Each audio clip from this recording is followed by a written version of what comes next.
Salut, c'est Mathieu, on est dans Drop Ta Story et je vais vous raconter comment j'ai piégé un plateau télé. Ta story. Ta story. En gros, j'avais une page Facebook avec un pote. J'avais déjà réussi à piéger une première émission télé, c'était Pascal le grand frère. Mais c'était resté à la phase téléphone en fait. C'était resté à la base juste un canular téléphonique. On avait réussi à piéger la prod, je m'étais fait passer pour un daron un peu cassos du Nord. Mais c'était pas aller plus loin que ça parce qu'en fait on n'avait pas les moyens techniques. À la base je fais ça juste pour rigoler. On n'allait pas recruter des acteurs pour jouer les darons et tout. Mais on aurait pu le faire, on était pris pour le casting. Et un beau jour, on a vu une annonce passer sur Facebook, les bails de C'est mon choix, où genre ils cherchaient des gens qui se lavent pas. Et on s'est dit, vas-y, cette fois, on le fait vraiment.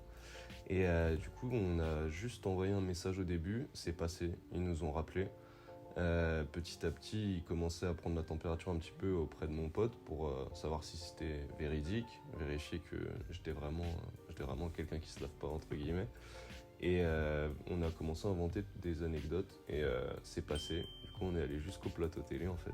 Je me suis fait passer pour un mec qui était parti 1 an en Australie, qui avait vécu dans un van, tout ça. Et genre, j'ai eu une révélation de babos un petit peu. Je me suis dit, non mais c'est pas écologique de se doucher tout le temps, on n'en a pas vraiment besoin. On peut se laver que tous les 10 jours, 2 semaines, ça va très bien.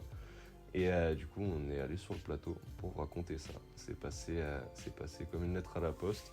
On avait inventé 2-3 stories. La première, c'était que je m'étais déjà fait larguer par une meuf parce que je puais plus que son chien.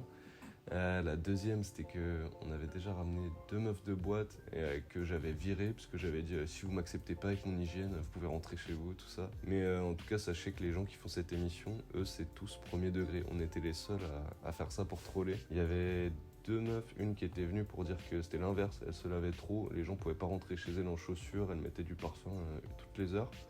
Et un mec qui était venu pour dire qu'il était radin à la mort et il était super fier de passer des journées entières avec des services après-vente pour gratter 10 balles ou 100 balles. Et du coup, le truc après ça, c'est que moi je l'ai mis sur mes réseaux, mais j'ai pas beaucoup d'abonnés, j'en ai genre 2-3 000. Donc je me suis dit ça va, au pire personne va savoir. Mais je savais que ça allait être exposé sur la page de C'est mon choix, il y a 300 000 vues à peu près réguliers sur les épisodes, c'est ce qu'il y avait pour celui-là. Sauf que ça a été repris par 2-3 pages Facebook, les trucs un petit peu putaclic entre guillemets, où ils mettent un énorme titre et la vidéo au milieu. Du coup, il y a eu 3 millions de vues sur plusieurs pages, ça doit faire en cumulé genre 10 millions de personnes qui l'ont vu. Et personne ne sait que c'est un prank. Du coup, t'as potentiellement genre maximum, j'avais 50 000 vues sur tous les réseaux, et peut-être 10 millions de personnes qui croient que j'étais sérieux. Donc voilà, c'est mon histoire, on a réussi à piéger C'est mon choix, Evelyne Thomas et toute la prod. Salut les Watchers, on espère que ça vous a plu. N'hésitez pas à nous donner vos avis en commentaire, dropper les likes et les partages. Pour être informé des prochaines stories, abonnez-vous et activez la cloche. Vous aussi, vous voulez faire partie de l'aventure et nous partager vos stories. Vous trouverez toutes les infos en story à la une sur Instagram. On vous attend nombreux.